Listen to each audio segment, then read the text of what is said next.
नमस्कार विद्यार्थी मित्रांनो, तुम्हा सर्वांचं खूप खूप स्वागत आहे आपल्या या यूट्यूब चॅनलवर. तर विद्यार्थी मित्रांनो, आपण इयत्ता 6वी मधील सामान्य विज्ञान हा जो विषय आहे तर हा विषय शिकत आहोत. तर यामध्ये आपण जवळपास 3 पाठांचा आतापर्यंत अभ्यास बघितलेला आहे आणि त्यानंतर आता जो पुढील पाठ असणार आहे तर त्या पुढील पाठाचा आपण अभ्यास करणार आहोत. तर विद्यार्थी मित्रांनो, यामागील जर तुम्हाला लेक्चर बघायचे असतील तर आपल्या यूट्यूब चॅनलवर गेल्यानंतर प्लेलिस्ट जी आहे तर त्या प्लेलिस्टवर गेल्यानंतर तुम्हाला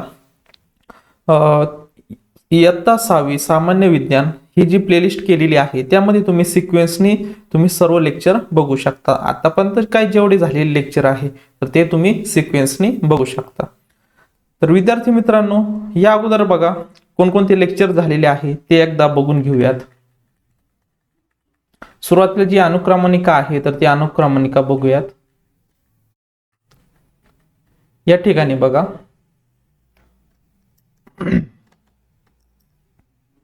बघा जो पहिला पाठ आहे नैसर्गिक संसाधने, त्यामध्ये हवा असेल, पाणी असेल, जमीन असेल, हा पाठ आपण शिकलेलो आहोत. त्यानंतर पुढचा जो पाठ आहे सजीव सृष्टी, हा पण आपण पाठ जो आहे तर तो पाठ पण अभ्यासलेला आहे. त्यानंतर तिसरा जो पाठ आहे सजीवांतील विविधता आणि वर्गीकरण, हा पण पाठ आपण कालच्या लेक्चरला आपण हा पाठ बघितलेला आहे.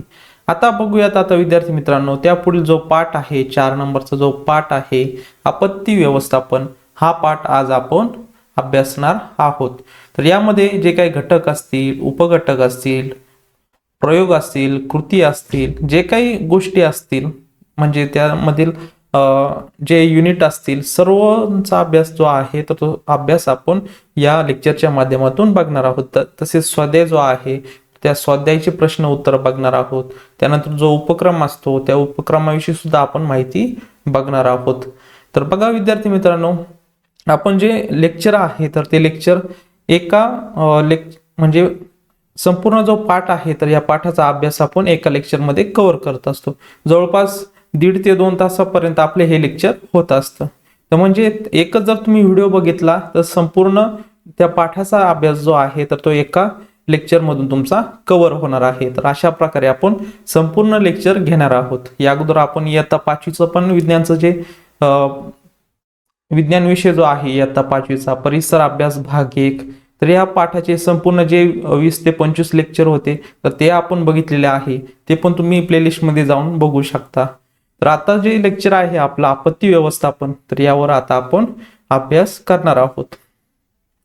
पेज नंबर बघा किती आहे, 26 नंबर तुम्हाला काढायचा आहे, पेज नंबर 26.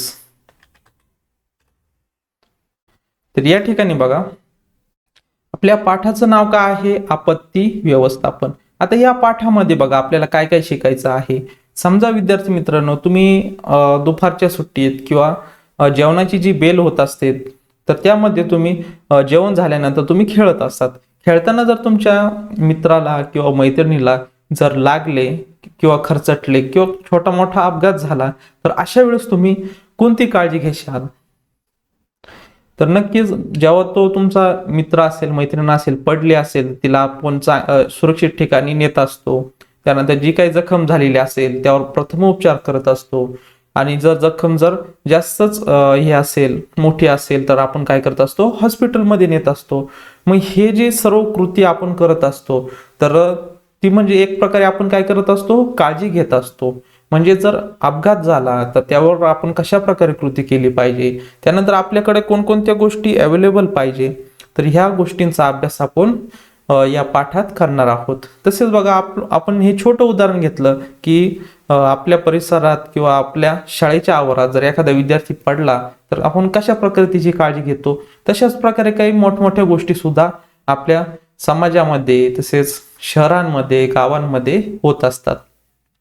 बघा काही वेळेस भूकंप येत असतो, भूकंपासारखी जी परिस्थिती होत असते, अशी जर आपत्ती आली तर तुम्ही कशा प्रकारे त्याला सामोरे गेलं पाहिजे. तसेच बघा जे काही दुष्काळ पडत असतात, दुष्काळाच्या वेळेस पाणी सुद्धा नसतं, काही ठिकाणी पाऊस पडत नाही, पिकं सुद्धा पिकत नाही. अशा वेळेस मग अन्न आपल्याला कुठून अवेलेबल होणार आहे.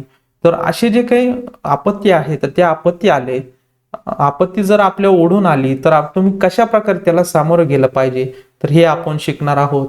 कशामुळे त्या आपत्ती येत असतात, त्याला जबाबदार मानव असतो की निसर्ग असतो, तसेच कोणकोणत्या गोष्टीमुळे हे संकट जे आहे ते संकट ओढावून येत असतं, तर हे पण आपण शिकणार आहोत.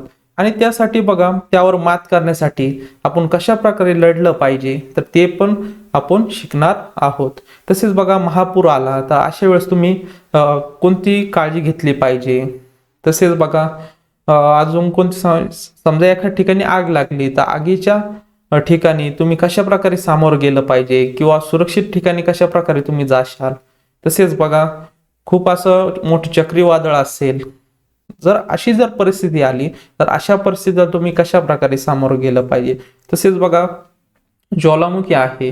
आता ही ज्वालामुखी काही ठिकाणीच बघायला भेटत असते, परंतु काही ठिकाणी बघा ज्वालामुखीचे ठिकाण असतात आणि त्या जवळच आसपास ज्या वस्त्या असतात, म्हणजे लांबवर अंतरावर जरी वस्त्या असल्या तरी त्यांना धोका होत असतो. हे जे काय आपत्ती, जर अशा प्रकारच्या आपत्ती आल्या तर कशा प्रकारे आपण त्यांना सामोरं गेलं पाहिजे, तर हे आता शिकूयात.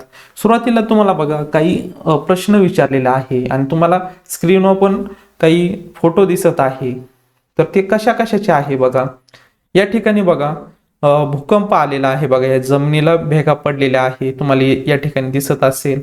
तर मग हे काय आहे, तर भूकंप या ठिकाणी आलेला आहे. त्यानंतर बघा दुसरा जे फोटो आहे, या ठिकाणी दुष्काळ आलेला आहे. तिसरा फोटो कशाचा असेल सांगा बरं.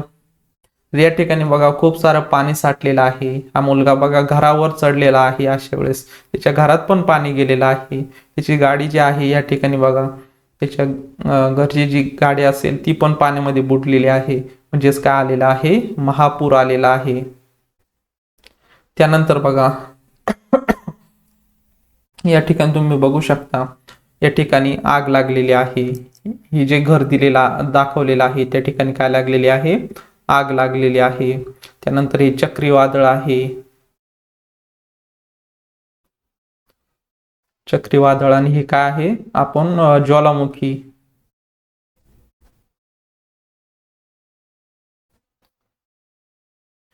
हे काय आपल्याला फोटोमध्ये दाखवलेले आहे, हे काय आहे, एक प्रकारच्या आपत्तीच आहे. मग यामध्ये आपल्याला खचून न जाता व्यवस्थित लढता आलं पाहिजे. संयमाने काही गोष्टी करता आलेल्या पाहिजे. जर आपत्ती आली तर अशा वेळेस तुम्ही कशा प्रकारे मदत घेतली पाहिजे. अशा वेळेस काही राष्ट्रीय संस्था आहेत का, त्यासाठी आपल्या भारत देशाने काही राष्ट्रीय संस्था निर्माण केलेल्या आहेत का, काही हेल्पलाईन नंबर्स आहेत का. अशी जर परिस्थिती उडून आली तर तुम्ही मदत कशा प्रकारे घेतली पाहिजे, हे पण आपण बघणार आहोत. पहिला प्रश्न काय विचारलेला आहे बघा, सांगा पाहू, चित्रात तुम्हाला कोणकोणते प्रसंग दिसतात. चित्रामध्ये तुम्हाला बघा भूकंप असेल, दुष्काळ असेल, महापूर असेल, आग असेल, चक्रीवादळ आहे, ज्वालामुखी आहे, हे तुम्हाला काय प्रसंग दिसत आहे. त्यानंतर दुसरा प्रश्न बघा, या प्रसंगात तुम्ही काय केले असते. बघा, जर भूकंप आला तर अशा वेळेस तुम्ही सुरक्षित ठिकाणी गेले असता. या ठिकाणी बघा, जर तुम्ही योशीर हा फोटो घेतला, हा मुलगा बघा सुरक्षित ठिकाणी पळत आहे. त्यानंतर दुष्काळ आला तर दुष्काळाच्या वेळेस त्या ठिकाणी अन्न पाणी नसेल तर अशा वेळेस तुम्ही काय केलं पाहिजे. तसेच महापूर जर आला तर अशा वेळेस बघा प्रत्येक ठिकाणी तुम्ही काय करता, तर सुरक्षित ठिकाणी धाव घेत असतात. तसेच बघा त्या ठिकाणी बघा आपल्याला हे संपूर्ण जे जर समजा भूकंप आला, दुष्काळ आला, महापूर आला, यांना कशा प्रकारे तुम्ही सामोरं गेलं पाहिजे ते आपण शिकणार आहोत. तर यामध्ये तुम्हाला तेच विचारलेलं आहे, असे जर प्रसंग आले तर तुम्ही कशा प्रकारे सामोरे जाशाल.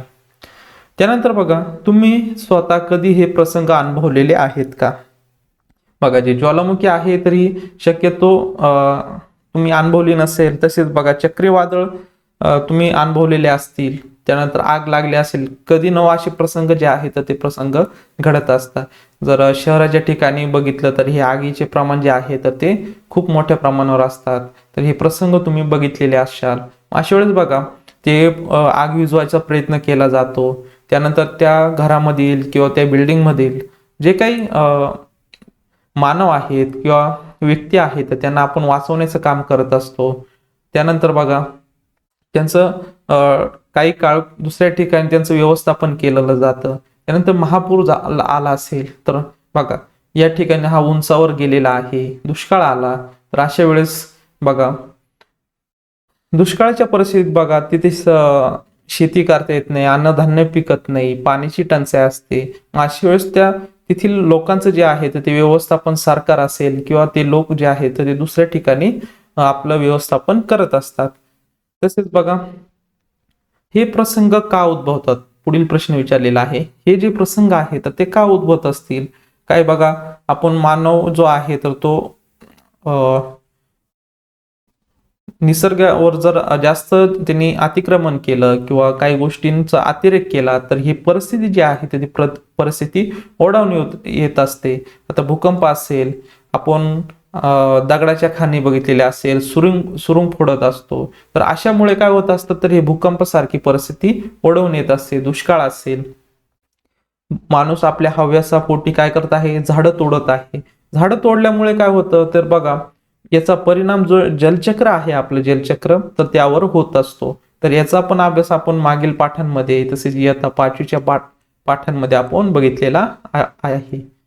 तसेच बघा महापूर असेल तर बघा नदी किनारी जे गावं असतात, वस्ती असतात, तर यांना या परिस्थितीला सामोरं जावं लागत असतं. तसेच बघा आग असेल, आग कशी लागते तर आपल्या काही चुकांमुळे. तसेच बघा परत गर्दीच्या ठिकाणी जास्त घरं असतात तर त्यामुळे सुद्धा एका घराची आग दुसऱ्या घराला लागू शकते. चक्रीवादळ आहे, ज्वालामुखी आहे, तर यामध्ये काही बघा आपल्याला समजून येतं की काही स्वतःच म्हणजे काही मानवनिर्मित आपत्ती असतात तर काही निसर्गातच घडत असतात. म्हणजे मानवनिर्मित असतात त्यामध्ये मानवाची चुकी असते, आणि ज्या निसर्गात आपत्ती घडून येत असतात तर यामध्ये बघा थोड्या प्रमाणात कवयना मानवाची चुकी असते. तर हेच आता आपण बघणार आहोत. सुरुवातीला म्हणजे आपत्ती आपण कशाला म्हणलं पाहिजे, कोणत्या गोष्टींना आपण आपत्ती म्हणलं पाहिजे, तर हे आता बघूयात. या ठिकाणी बघा आपत्ती हा घटक आता आपण शिकणार आहोत. आता आपत्तीचे काही या ठिकाणी फोटो दिलेले आहे बघा. किल्लारी भूकंप, हा भूकंप जो झालेला आहे तर तुम्हाला माहितच असेल किंवा या पाठामध्ये आपण त्याचा अभ्यास करणारच आहोत. बघा 1993 मध्ये लातूर ह्या जिल्ह्यातील किल्लारी जे गाव असेल, जिल्ह्यातील एक किल्लारी परिसर जो आहे तर त्या ठिकाणी बघा तीव्र भूकंप झाल्याने हजारो लोकांचा जो मृत्यू आहे तर तो मृत्यू झालेला आहे. तर यामध्ये बघा किल्लारी भूकंप म्हणजे हा भूकंपाचा प्रकार आहे का तर नाही. ते आपण का बरं म्हणतो असा किल्लारी भूकंप, याला नाव का दिलेलं आहे तर लातूर जो जिल्हा आहे आपल्या महाराष्ट्रातला, लातूर जो जिल्हा आहे त्यामधील हे किल्लारी जो गाव असेल किंवा परिसर असेल त्यामध्ये हा जो भूकंप झालेला आहे त्यामध्ये खूप सारे हजारो लोकांचे जो आहे तर तो मृत्यू झालेला आहे.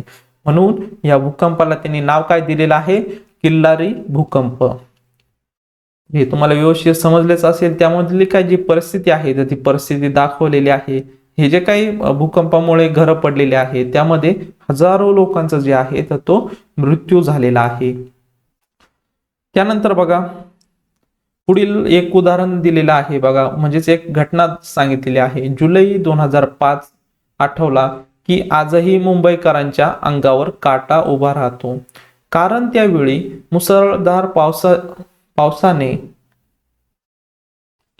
या ठिकाणी बघा आजही मुंबईकरांच्या अंगावर काटा उभा राहतो, कारण त्यावेळी मुसळधार पावसाने नदीचे पाणी तुंबवल्याने महापूर येऊन लोकांचे बळी गेले. बघा जुलै 2005 मध्ये जे मुंबई आपलं शहर आहे तर या शहरामध्ये काय झालं बघा, तर या ठिकाणी बघा मुसळधार पाऊस झाला. त्यानंतर जे मुंबई शहरामध्ये जे काही नदी वाहत असतील तर त्या खूप साऱ्या तुंबल्या गेल्या. तुंबल्यामुळं तो महापूर आहे तर तो महापूर आला त्या शहरामध्ये, आणि खूप सारे लोकांचे जे आहे तर ते बळी गेलेले आहेत. त्यानंतर बघा अजून एक घटनेचा त्यांनी आपल्याला माहिती दिलेली आहे. या ठिकाणी बघा जुलै 2014 मध्ये पुणे जिल्ह्यातील आंबेगाव तालुक्यातील जे माळीण गाव आहे तर या ठिकाणी बघा दरड कोसळल्याने डोळ्यान देखत उद्ध्वस्त झाले बघा. जे गाव आहे बघा माळीन गाव, तर ते दरड कोसळल्यामुळे डोळ्या देखत हे गाव उद्ध्वस्त झालेले आपण बघितलेलं आहे. बातम्यांना पण खूप सारे न्यूज आलेल्या होत्या, पण आता तुम्ही लहान आहेत, तुम्ही बघितलं का नाही माहित नाही. परंतु 2014 साली ही जी काही घटना घडली, तर या घटनेचं जे बातम्या असतील या बातम्यांमध्ये खूप सारी याची माहिती सांगितलेली होती. मग ही 2014 साली बघा, पुणा आपला जिल्हा आहे, महाराष्ट्रातील जो पुणा जिल्हा आहे त्यामध्ये आंबेगाव तालुका आहे बघा. पुणे जिल्ह्यातील आंबेगाव तालुका आहे, त्यामध्ये जे माळीन नावाचं जे गाव आहे, तर या माळीन गावात बघा दरड कोसळली. म्हणजे ही जी वस्ती असणार कुठं असणार, डोंगरापाशी असणार. मग ती दरड कोसळल्यामुळे सर्व जे तिथली वस्ती आहे तर ती काय गेली, पूर्ण त्या दरड कोसळमध्ये गाडली गेली. आणि मग अशामुळे बघा तेथील जो डोंगर कडा आहे तर तो कोसळला. कोसळल्याने माती असेल, दगड असेल, यांच्या ढिगाऱ्याखाली अनेक माणसे जे आहेत तर ते गाडले गेले व काही मृत्युमुखी सुद्धा पडले बघा. मग अशा वेळेस बघा जे लांब या ठिकाणी बघा, या ठिकाणी आपल्याला या फोटोमध्ये बघा माळीन गावची दुर्घटना सांगितलेली आहे. या ठिकाणी जे गाव असतील ते गाव पूर्ण गाडलेले गेले, परंतु जे किनाऱ्या जवळचे असेल, लांबचे जे गाव आहे तर त्या ठिकाणी काही जखमी झाले होते. परंतु जे जवळच होते, जे दरड सुरुवात झाली कोसळायची त्या ठिकाणी, तर तिथले जर वस्ती असेल तर ते तिथले माणसं जे आहेत तर ते मृत्युमुखी पडलेले आपण बघितलेलं आहे. तर बघा अशा काही घटना आहेत तर त्या निसर्गात होत असतात, काय मानव निर्मित पण होत असतात, किंवा ज्या निसर्गात घडत असतात त्यांना काही मानव पण जबाबदार असतो. तर बघा असे काही घटना ज्या आहेत त्या घटनांचा आपण अभ्यास बघणार आहोत. पुढची एक घटनेची माहिती दिलेली आहे. नोव्हेंबर 2015 मध्ये तामिळनाडूत झालेल्या अतिवृष्टीने अनेक लोक जे आहेत ते मृत्युमुखी पडले बघा. नोव्हेंबर 2015 मध्ये जे तामिळनाडू राज्य आहे तर या तामिळनाडू राज्यामध्ये अतिवृष्टीने काय झालेलं आहे तर खूप सारे लोक जे आहेत ते मृत्युमुखी पडलेले आहेत बघा. असे काही उदाहरणं असतात, अतिवृष्टीमुळे पण मृत्यू होत असतो, काही ठिकाणी दरड कोसळल्यामुळे पण मृत्यू होऊ शकतो. असे खूप सारे घटना ज्या आहेत त्या आपण घटना बातम्यांमध्ये तसेच वर्तमानपत्रामध्ये आपण या घटना बघत असतो. मग त्यानंतर आपल्याला समजून येतं, सुरुवातीला आपल्याला काही घटना दिल्या म्हणजे या आपत्ती म्हणजे काय यातून आपल्याला नक्कीच समजणार आहे. त्यासाठी त्यांनी व्याख्या दिलेली आहे, नेमकी तुम्ही आपत्ती कशाला म्हणायचं. या ठिकाणी बघा, अचानक उद्भवणाऱ्या संकटामुळे राष्ट्राची किंवा समाजाची मोठ्या प्रमाणात जीवित किंवा आर्थिक आणि सामाजिक हानी होते, अशा संकटांना आपण काय म्हणत असतो, आपत्ती असे म्हणत असतो. तर बघा आपत्ती जी आहे तर ती अचानक उद्भवणाऱ्या जे काही संकट येत असतात राष्ट्राची, मग त्यामुळे काय होत असतं, राष्ट्राची असू द्या किंवा समाजाची मोठ्या प्रमाणात जीवित किंवा आर्थिक किंवा सामाजिक हानी होत असते. अशामुळे आपण त्याला काय म्हणत असतो की असे जे संकट येत असतात त्यामुळे बघा हे जे काय आपलं नुकसान होत असतं त्याला आपण काय म्हणत असतो, आपत्ती असे म्हणत असतो. या ठिकाणी व्याख्या दिलेली आहे आपत्तीची. जर क्वेश्चन आला तर तुम्हाला नक्कीच या प्रश्नाचं उत्तर आलं पाहिजे. त्यानंतर बघा जरा डोके चालवा. शाळेत येताना किंवा शाळेत असताना तुमच्यावर कोणकोणत्या आपत्ती येऊ शकतात.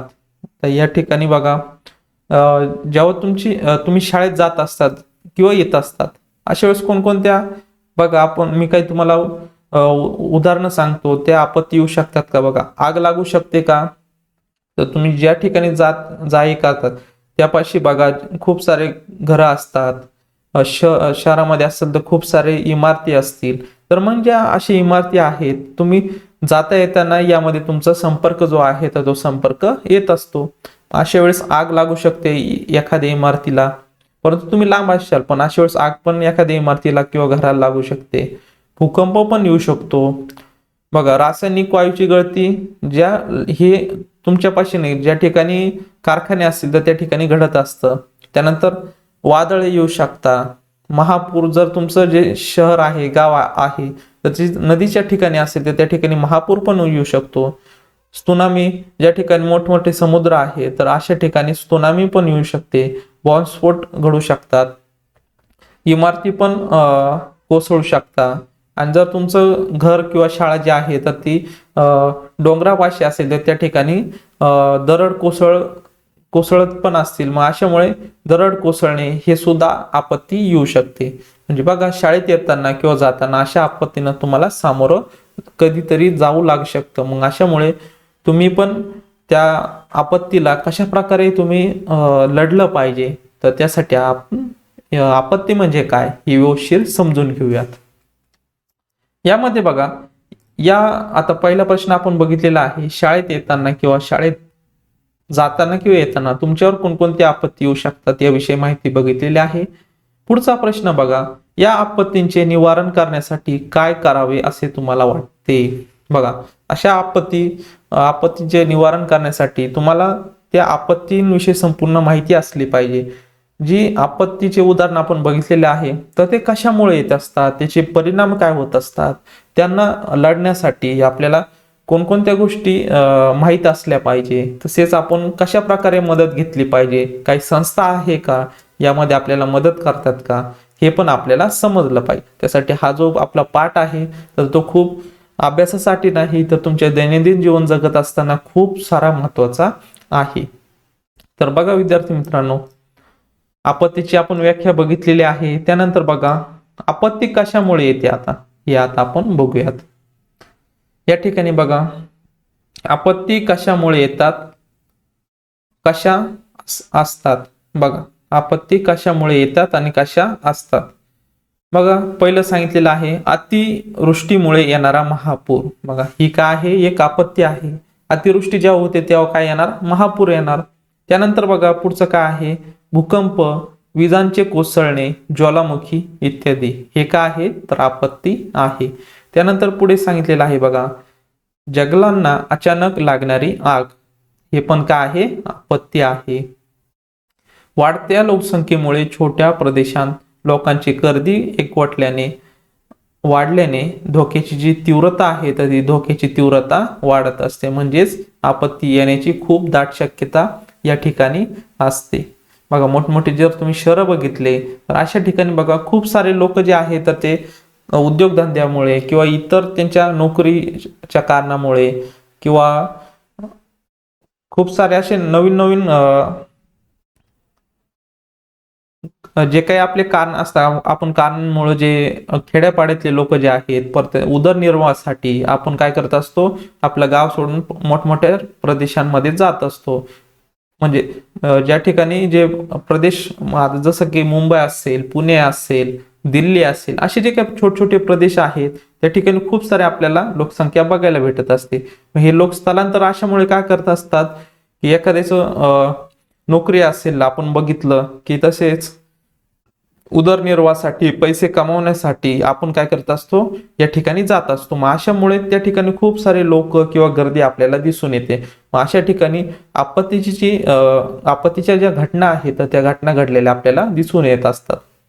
म्हणजेच त्या ठिकाणी धोक्याची जी तीव्रता आहे ती तीव्रता जास्त असते.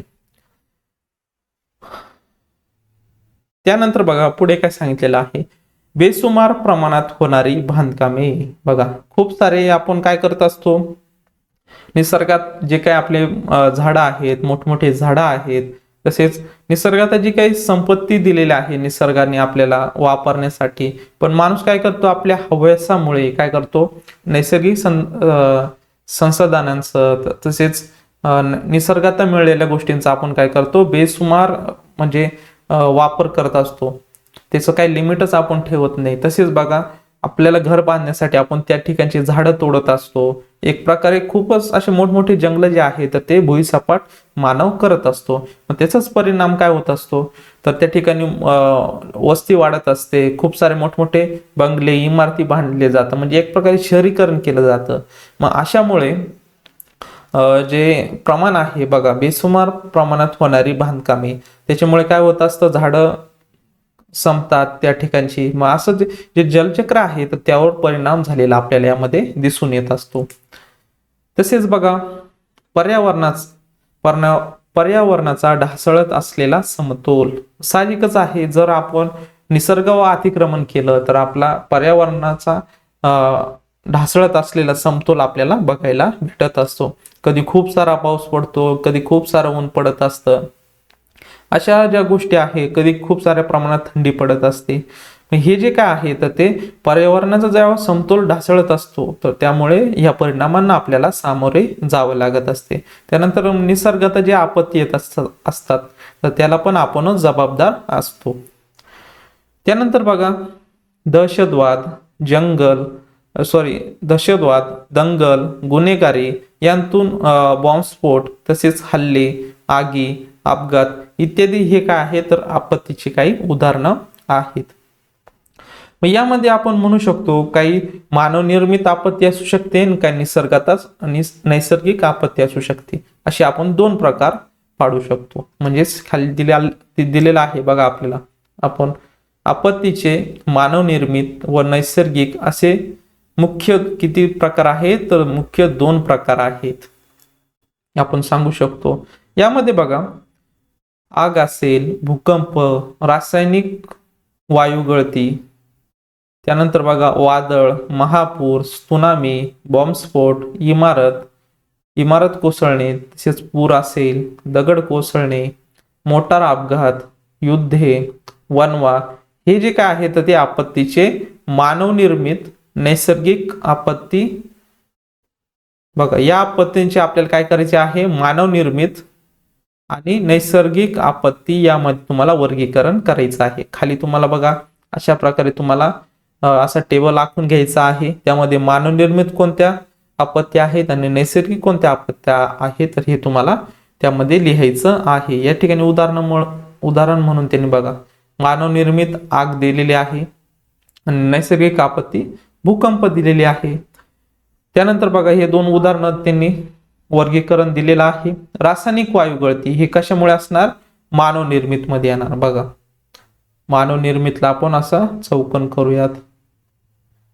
त्यानंतर वादळ जे आहे तर ते काय आहे, नैसर्गिक आपत्ती आहे.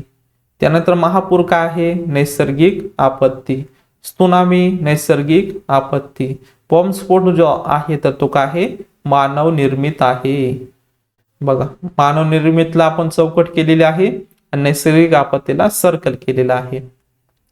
इमारत कोसळणे हे पण काय आहे तर मानवनिर्मितच आहे. बघा इमारत कोसळणे हे काय आहे, मानवनिर्मित आहे. त्यानंतर बघा पण याला चौकट करायची होती बघा या ठिकाणी.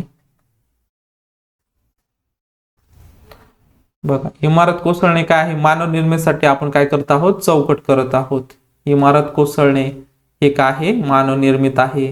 पूर जो आहे तर तो काय आहे, नैसर्गिक आहे. दरड कोसळणे तर याला काही कारण आपण नैसर्गिकच आहे पण त्याला काही कारणीभूत मानवच आहे. दरड कोसळणे असेल. तसेच मोटार अपघात काय आहे तर मानवनिर्मित आहे. काय आहे, मानवनिर्मित आहे. युद्ध पण काय आहे, मानवनिर्मित आहे. वणवा काय आहे तर तो नैसर्गिक आहे. म्हणून आपण याला सर्कल करूयात. अशा प्रकारे तुम्हाला याचं वर्गीकरण तुम्ही लिहू शकता, मानवनिर्मित आपत्ती आणि नैसर्गिक आपत्ती.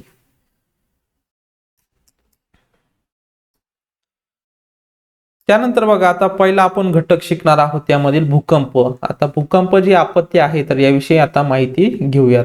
भूकंप कशा प्रकारे येतो, त्याचे कारण काय, परिणाम काय, तर हे आता यामध्ये शिकणार आहोत. यामध्ये बघा भूगर्भातील हालचालींमुळे प्रचंड प्रमाणात ऊर्जेचे उत्सर्जन होते. बघा भूगर्भातील ज्या हालचाली होत असतात बघा तर या हालचालींमुळे ऊर्जेचे जे प्रचंड प्रमाणात ऊर्जेचे काय होते, उत्सर्जन होते. ते उत्सर्जनामुळे भूकंप येत असतो.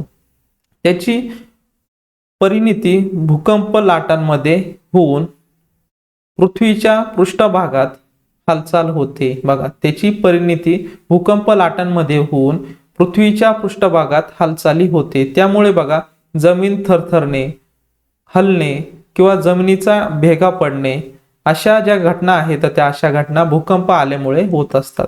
यामध्ये बघा या फोटोमध्ये दाखवलेला आहे, अशा भेगा पडत असतात, हालचाली पण होत असतात, जमीन थरथरते अशा वेळेस. तर मग बघा अशा भूकवचामध्ये कंपने होणे यालाच आपण काय म्हणत असतो, भूकंप असे म्हणत असतो. बघा, जमीन थरथरणे, हलणे, जमिनीला भेगा पडणे, अशा ज्या घटना घडतात, अशी भूकवचामध्ये कंपन होणे यालाच आपण काय म्हणत असतो, भूकंप असे म्हणत असतो. तर जर तुम्हाला विचारलं भूकंप म्हणजे काय, तर अशा प्रकारे तुम्हाला त्याचं व्याख्या लिहायची आहे. आता मग भूकंपाचे कसे परिणाम असतील तर बघूयात. भूकंपासाठी अन्य कारणांबरोबरच मोठी धरणे, खाणकाम ही प्रमुख मानवी कारणे आहेत. बघा, जरी भूकंप नैसर्गिक आपत्तीमध्ये असला पण त्यासाठी कारणीभूत कोण आहे, तर मानवच आहे. त्यामध्ये बघा मानवाचे कोणकोणते कारणे असू शकतात.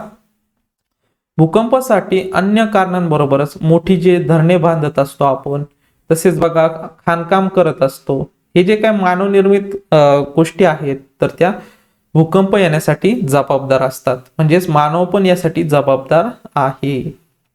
त्यानंतर बघा भूकंपाचे परिणाम बघा काय काय होतात.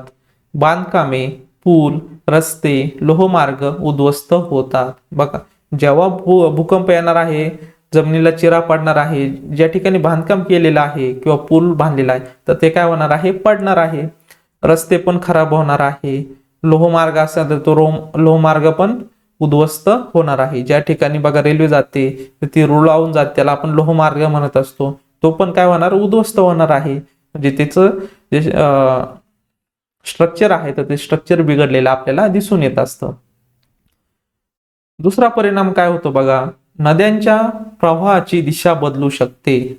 बघा, मग अशा वेळेस बघा भूकंप जर आला तर एखादी जमीन वर येऊ शकते, एखादी जमीन खाली जाऊ शकते. अशामुळे जे नदीचं पात्र आहे तर ते पात्र सुद्धा बदलू शकतं. म्हणजे या ठिकाणी नदी वाहत आहे परंतु भूकंप आल्याने तिथली जमीन वर जाते, वर गेल्यानंतर मग ती काय करणार, नदी जी आहे तर नदी दिशा बदलत असते. अशा प्रकारे मोठ्या प्रमाणात जीवित व वित्त हानी होते. बघा, अशा वेळेस तिथं जर भूकंप ज्या ठिकाणी आला त्या ठिकाणी जर मानव वस्ती असेल किंवा गाव असतील, शहर असतील तर ते पण काय होणार, उद्ध्वस्त होणार. उद्ध्वस्त झाल्यानंतर त्या ठिकाणी माणसं असतील तर त्यांची जीवित हानी होऊ शकते, काहींचं वित्त हानी होऊ शकते, काहींचे मोठमोठे घर, इमारती जर पडले तर मग काय होणार, वित्त हानी होणार, नुकसान होणार. काहींच्या गाड्या जर पडल्या समजा भूकंप आल्यानंतर त्यांचं पण खूप साऱ्या प्रमाणात नुकसान होत असतं. तर म्हणजेच आपण सांगू शकतो मोठ्या प्रमाणात जीवित हानी तसेच वित्त हानी होत असते. त्यानंतर बघा महापूर आहे. पुढील आता आपत्ती बघूयात, महापूर. आता महापूर बघा कशामुळे येत असतो, त्याचे परिणाम आता आपण बघणार आहोत. या ठिकाणी बघा चित्रामध्ये महापुराची परिस्थिती आपल्याला दाखवलेली आहे. यामध्ये बघा खूप सारे घर जे आहेत ते पाण्याखाली गेलेले आहे. त्यानंतर झाडं पण त्यामध्ये गाडले गेलेले आहेत. खूप साऱ्या वस्त्या तसेच मंदिर असेल, म्हणजे जवळपास ते नदीने पात्र बदलेले दिसून येतं. तसेच खूप सारं पाणी जे आहे तर त्यामुळे या ठिकाणी गाडी दिसत आहे. म्हणजे पाण्याखाली, म्हणजे आपल्याला वित्त हानी तसेच जीवित हानी अशामुळे होत असते. तर बघूयात नेमके आता महापूर कशाला म्हणायचं. महापूर ही संपूर्ण जगात वारंवार उद्भवणारी काय आहे, नैसर्गिक आपत्ती आहे. बघा, महापूर ही आपत्ती आहे तर ही आपत्ती जगभरात, म्हणजे आपल्याच ठिकाणी नाही तर खूप म्हणजे आपलं जे इतर जे खंड आहेत किंवा इतर मोठमोठे जे देश आहेत तर त्यांमध्ये सुद्धा महापुराची परिस्थिती येऊ शकते. बघा, महापूर ही संपूर्ण जगात वारंवार उद्भवणारी नैसर्गिक आपत्ती आहे. अतिवृष्टीमुळे एकाच ठिकाणी अधिक प्रमाणात जमा होणारे पाणी नदीच्या पात्राबाहेर जाते तेव्हा पुरांचे संकट ओढावते. बेसुमार पाऊस किंवा मोठ्या शहरातील पाणी निचरा करणारी व्यवस्था अपुरी पडते, त्यामुळे गटारे तुंबतात, पाणी रस्त्यावर पसरते आणि आसपासच्या परिसरात व घरातही शिरते. बघा, जेव्हा महापूर येतो मग त्यासाठी कारणे काय असू शकतात, तर बघा अतिवृष्टी होत असते. कधी बघा अतिवृष्टी होते त्यामुळे एकाच ठिकाणी अधिक प्रमाणात जे पाणी आहे तर ते पाणी जमा होत असतं. ते नदीचं जे पात्र असतं तर त्या पात्राच्या बाहेर जे पाणी आहे तर ते पाणी येत असतं. त्यामुळे ज्या नदी पात्रा शेजारचे जे काही वस्त्या आहेत, शहरं असतील, गावं असतील, तर ते काय होतात, पाण्याखाली जात असतात.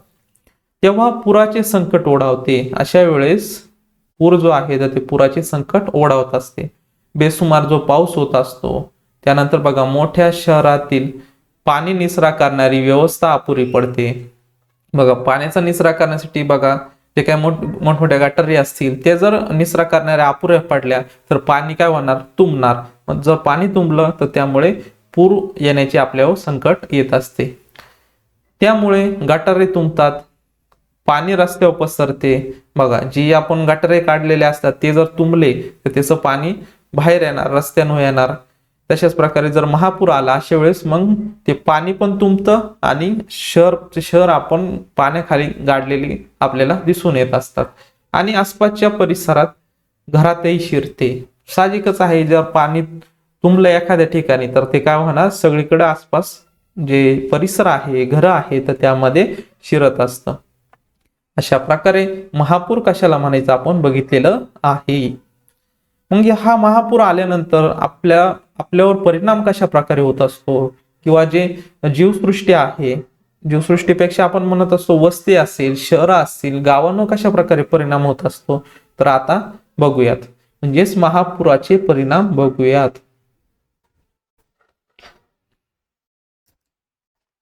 बघा मोठ्या प्रमाणावर जीवितहानी तसेच वित्तहानी होत असते.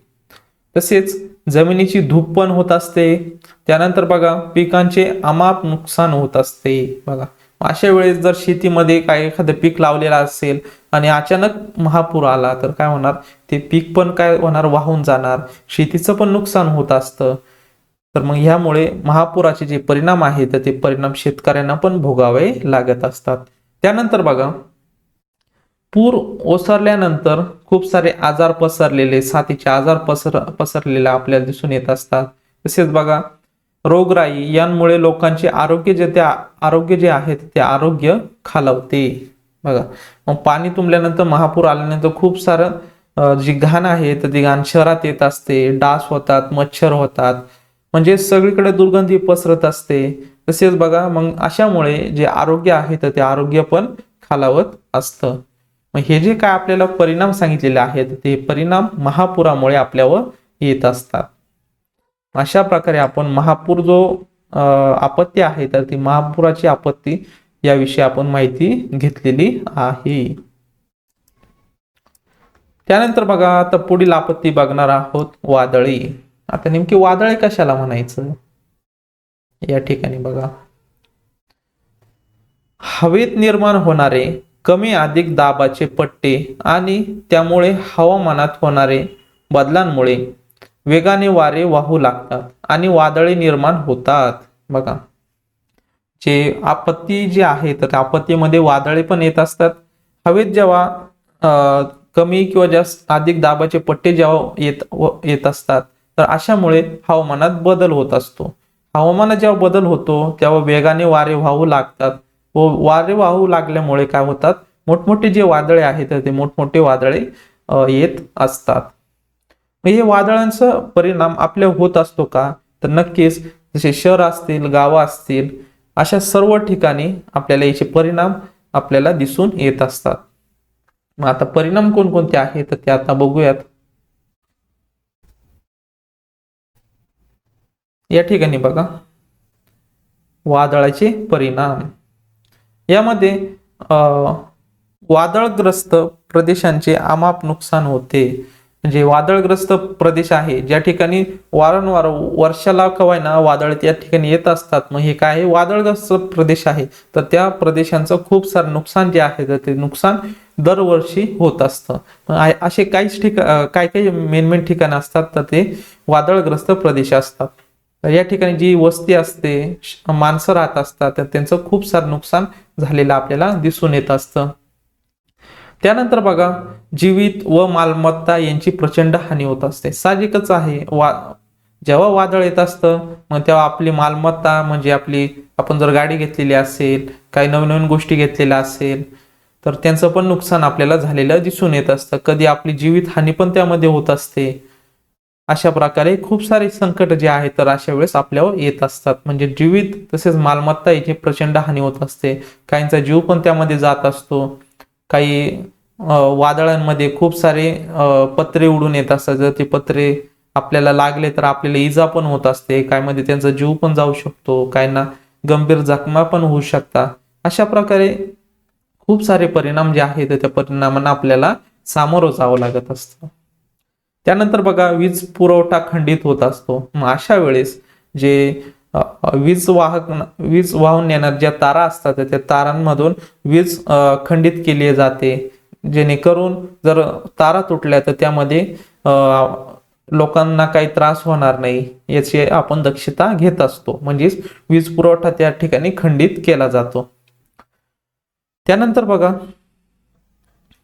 दळणवळण यंत्रणा खंडित केली जाते. मग अशा वेळेस जे वाहन आहे तर ते वाहन आपल्याला चालवता येते नाही व्यवस्थित, कारण पुढे काहीच दिसत नाही. अशामुळे मग आपला अपघात होऊ शकतात. मग अशा वेळेस दळणवळण यंत्रणा जी आहे तर ती यंत्रणा खंडित केली जाते. या ठिकाणी आपल्याला एक फोटो दाखवलेला आहे वादळाचा. या ठिकाणी जे मोठमोठे जे झाडं आहेत ते मोठमोठे झाडं पण पडत असतात. ते जर त्याच्यापाशी जर घरं असतील किंवा कोणी मानव किंवा एखादे प्राणी जर त्या ठिकाणी असतील तर त्यांना पण इजा होऊ शकते. मग अशामुळे वादळाचे जे परिणाम आहेत ते परिणाम आपल्यावर झालेले दिसून येत असतात. त्यानंतर बघा पुढील आपत्ती बघणार आहोत वणवा. आता नेमकी वणवा कशाला म्हणायचं, त्याचे दुष्परिणाम काय होतात तर ते बघूयात. वणवा म्हणजे जंगल, कुरणे किंवा गवताळ प्रदेशात नैसर्गिक अथवा मानव कारणांमुळे लागलेली अनियंत्रित आग म्हणजे वणवा होय.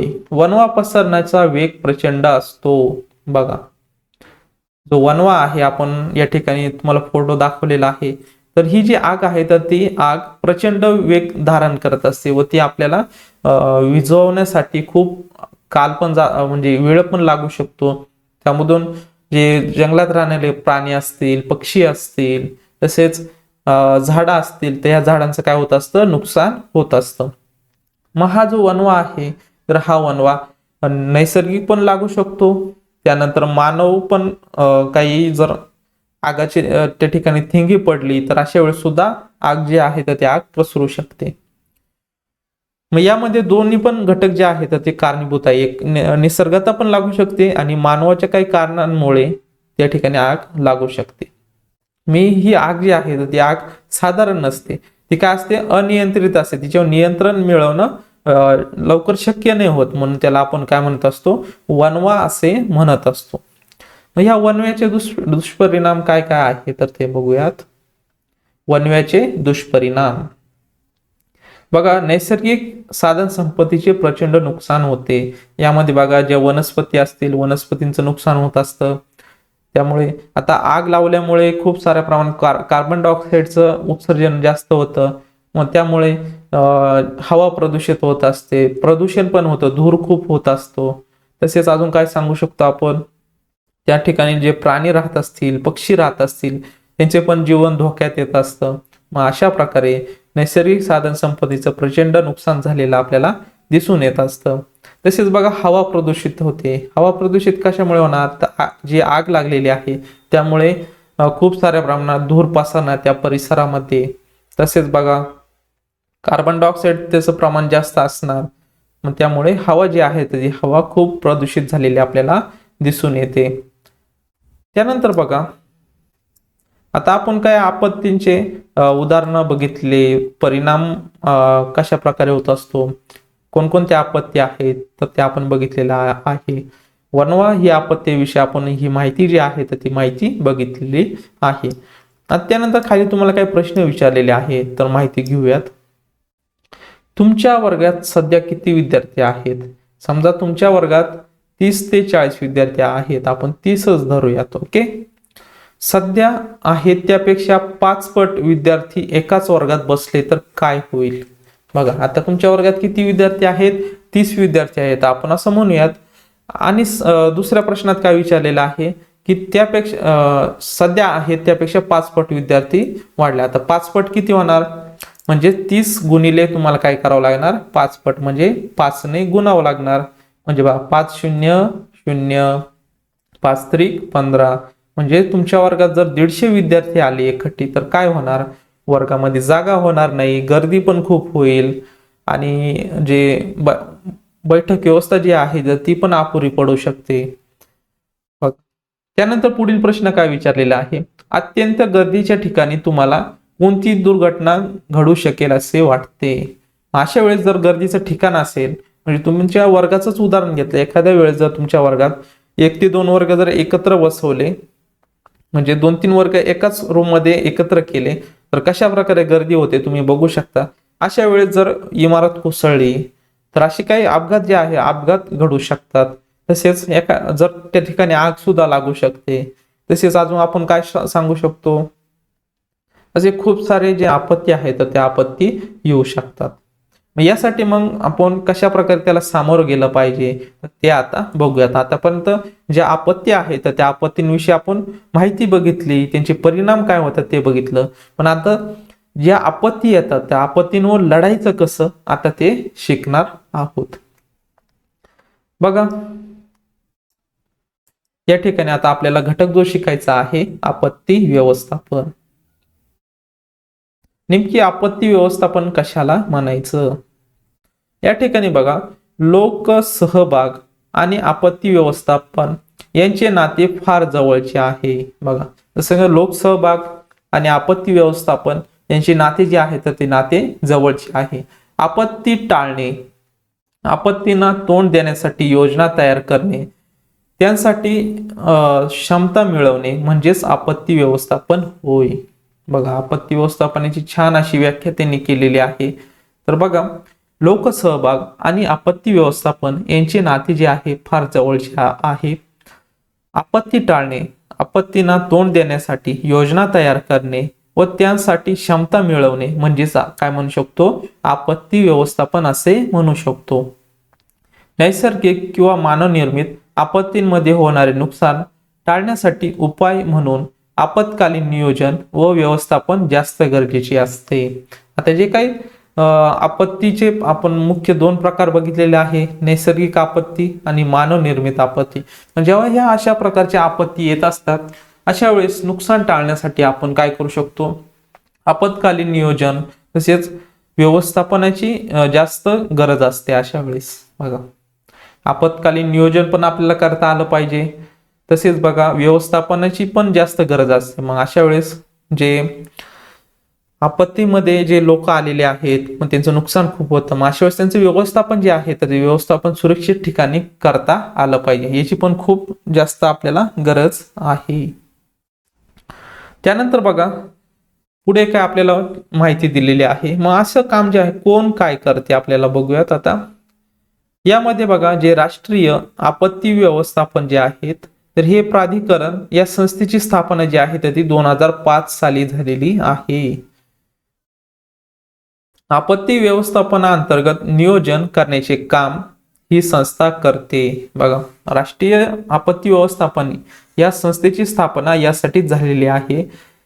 म्हणजेच जेव्हा आपत्ती येत असते यावर नियोजन करणे, म्हणजे व्यवस्थापनाअंतर्गत नियोजन करण्याचे काम ही संस्था करत असते. हिची जर स्थापना विचारली तर ही स्थापना कधी झालेली आहे, 2005 साली झालेली आहे, राष्ट्रीय आपत्ती व्यवस्थापन. तर या अंतर्गत मग काय होतं बघा, नियोजन करण्याचे काम ही जी संस्था आहे तर ही संस्था करत असते. म्हणजे आपत्तीला लढायचं कसं, त्यावर नियोजन कशा प्रकारे केलं पाहिजे हे काम जे आहे तर ही संस्था जी आहे तर ही संस्था करत असते.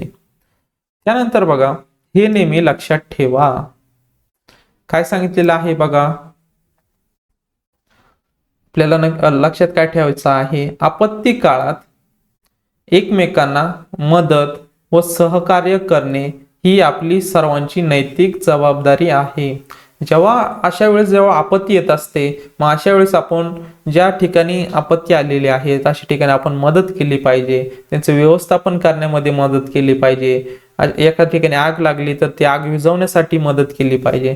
मग अशा वेळेस तुम्ही तर मदत करशाल, परंतु आपत्ती व्यवस्थापनासाठी एखादी काही संस्था असते किंवा एखादं पथक असतं, तर ते कशा प्रकारे त्यांना संपर्क केला पाहिजे जेणेकरून जी आपत्ती आलेली आहे ती लवकरात लवकर तिच्यावर मात कशी करता येणार आहे, तर हे आता बघूया.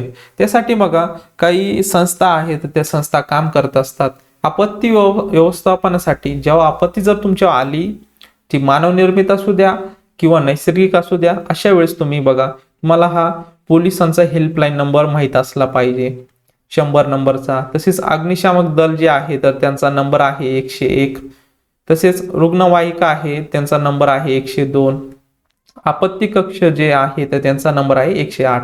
हे जे काही हेल्पलाईन नंबर आहे तर हे तुम्हाला फोनद्वारे यांच्याशी संपर्क साधायचा आहे, म्हणजे लवकरात लवकर तुम्हाला आपत्तीचे व्यवस्थापन करता आलं पाहिजे. हे जे नंबर आहे तर हे नंबर तुमचे पाठ असले पाहिजे आणि सोपे आहे. मग अशा वेळेस तुम्ही बघा, एखाद्या ठिकाणी आग लागली लगेच तुम्ही कोणाला फोन करशाल? अग्निशामक दलाला करशाल, त्यानंतर लगेच पोलिसांना.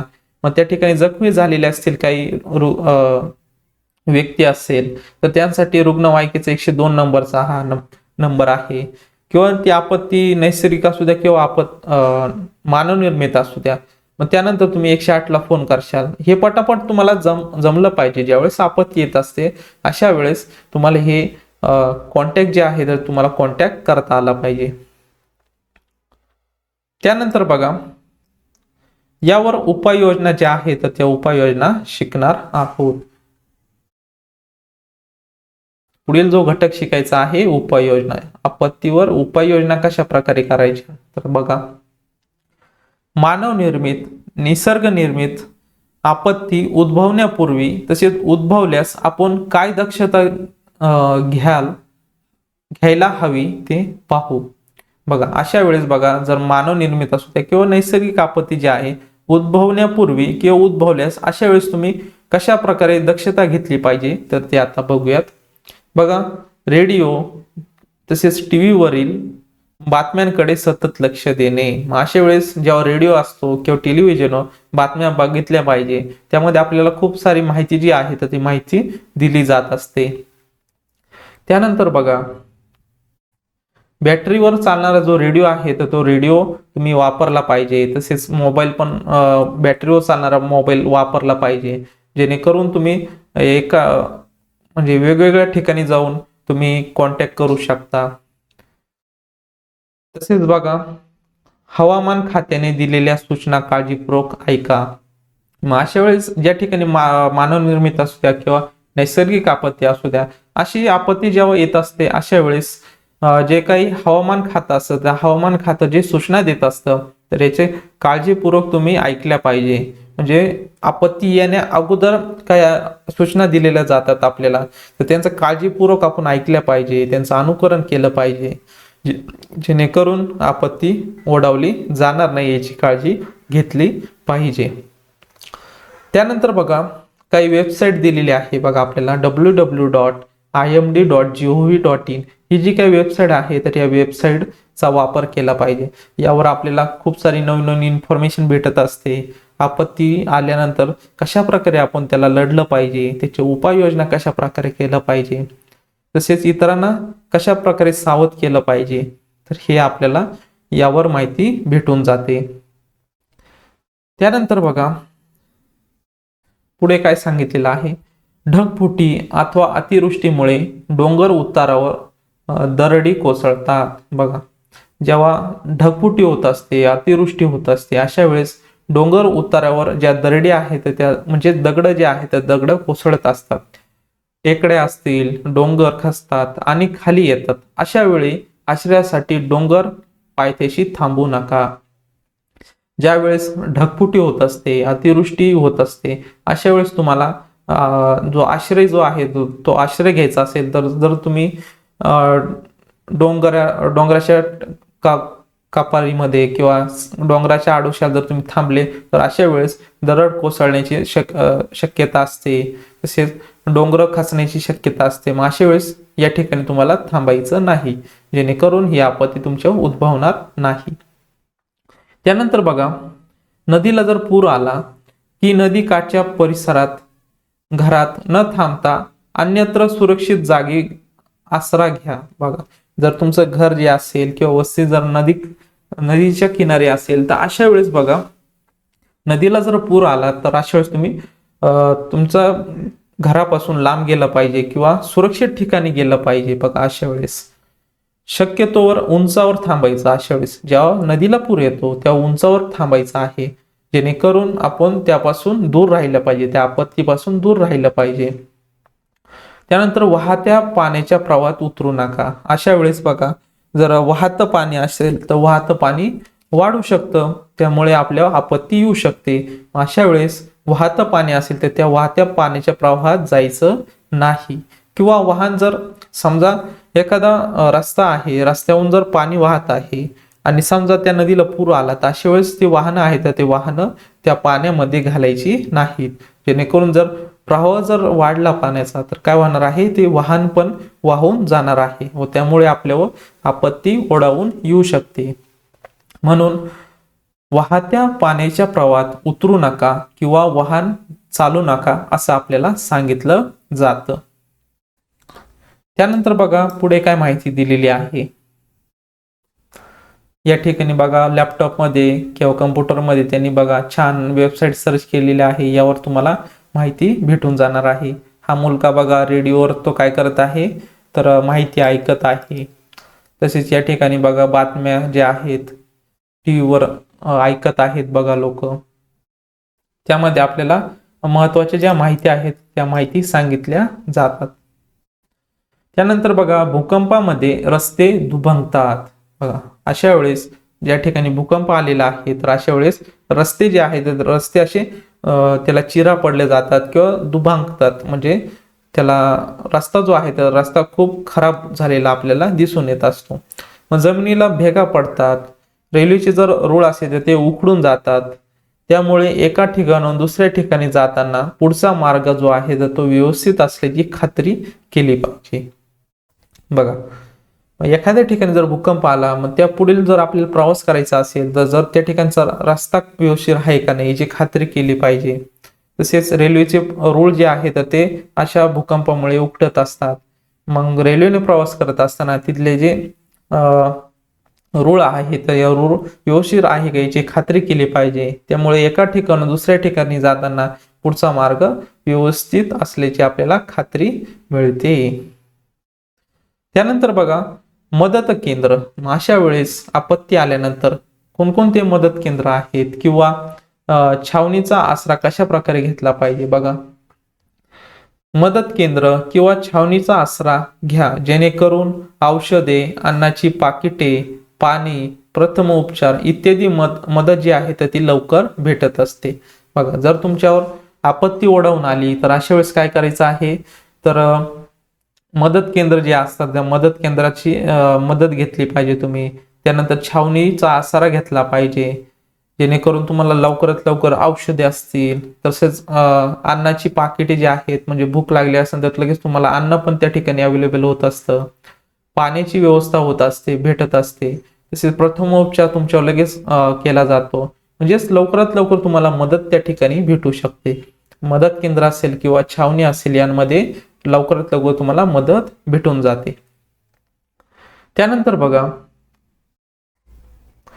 आगीपासून बचावासाठी शाळा, हॉस्पिटल, रेल्वे स्थानक या ठिकाणी अग्निशमक नळकांडे वापरा. बघा, आगीपासून बचाव करण्यासाठी अशा वेळेस शाळा, हॉस्पिटल, रेल्वे स्थानक जे आहेत या ठिकाणी बघा अग्निशामक नळकांडे असतात. या ठिकाणी तुम्हाला दिसेल असे लाल कलरचे अग्निशामक नळकांडे त्या ठिकाणी ठेवलेले असतात.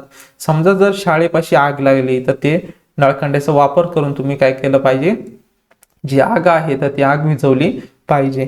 त्यानंतर हॉस्पिटल असेल, हॉस्पिटलमध्ये तुम्हाला हे दिसून येत असतात.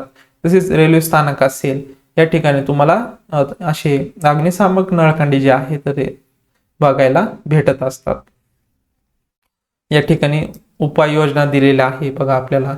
या ठिकाणी काय आहे तर मदत केंद्र म्हणू शकतो याला किंवा छावणी सुद्धा म्हणू शकतो.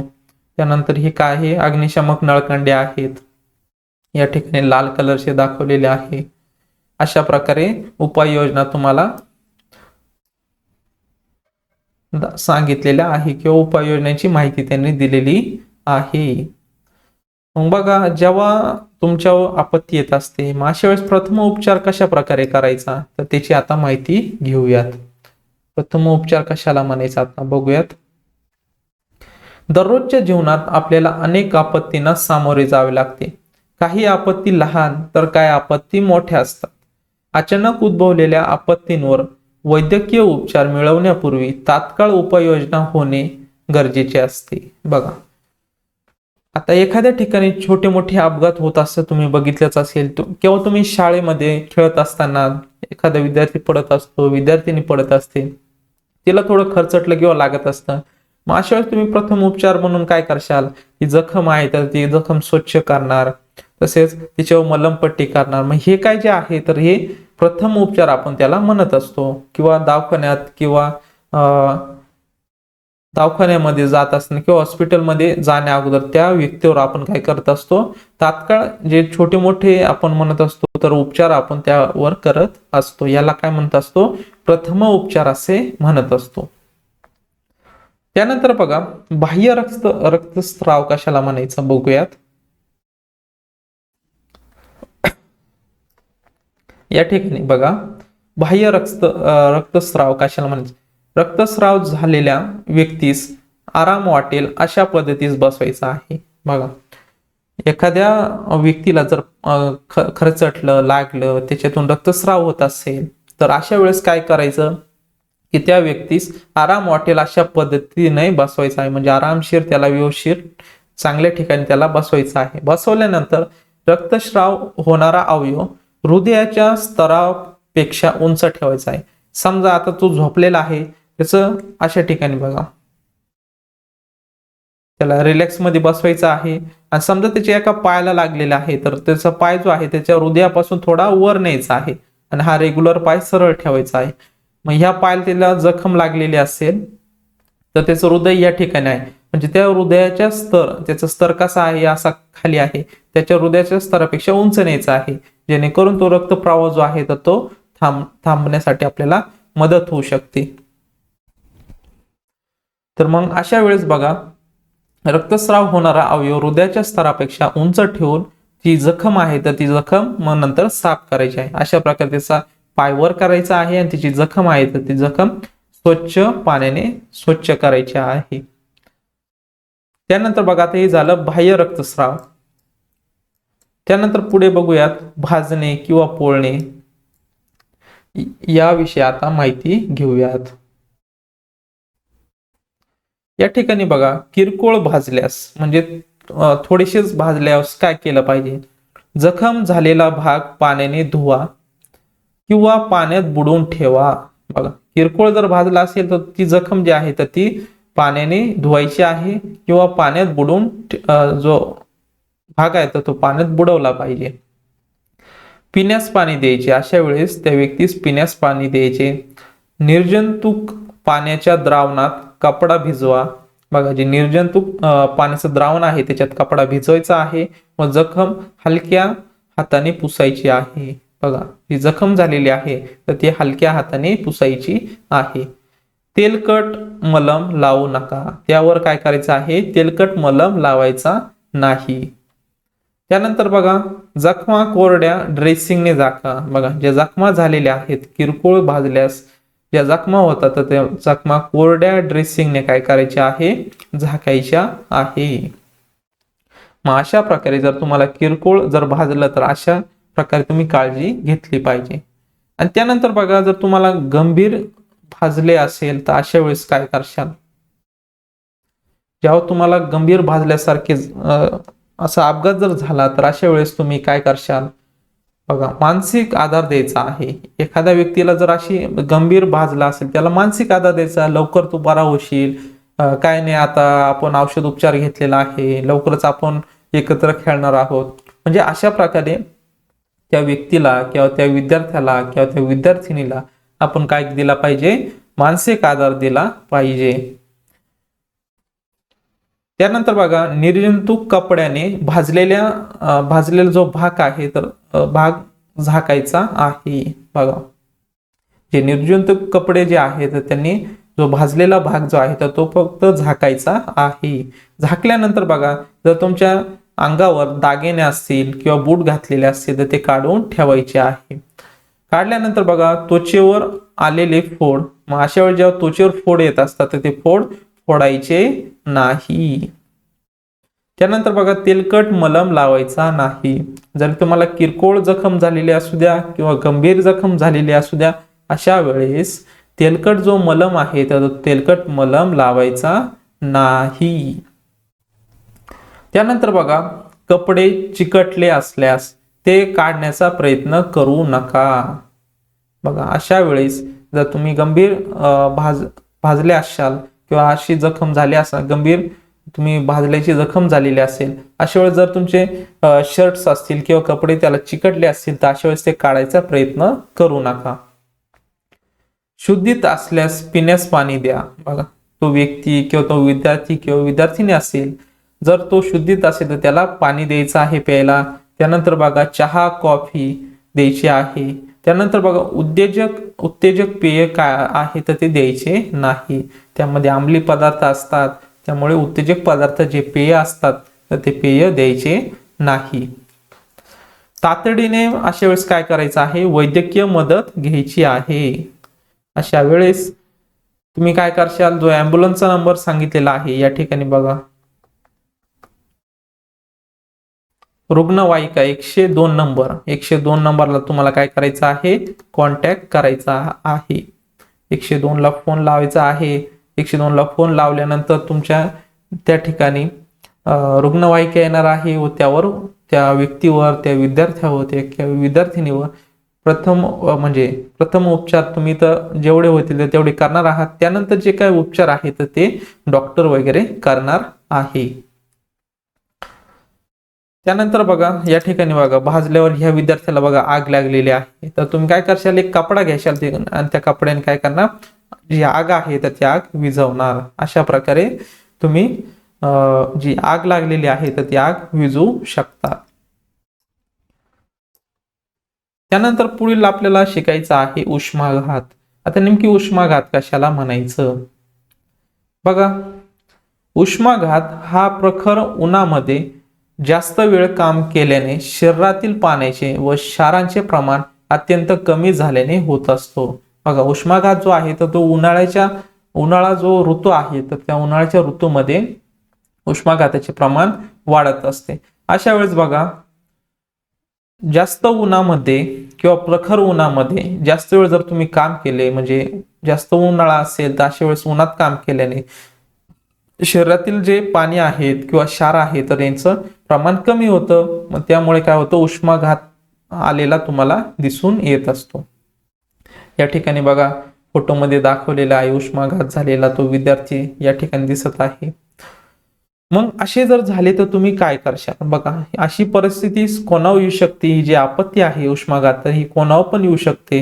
अशा वेळेस तुम्ही कशा प्रकारे लढलं पाहिजे किंवा त्याला सामोरं गेलं पाहिजे.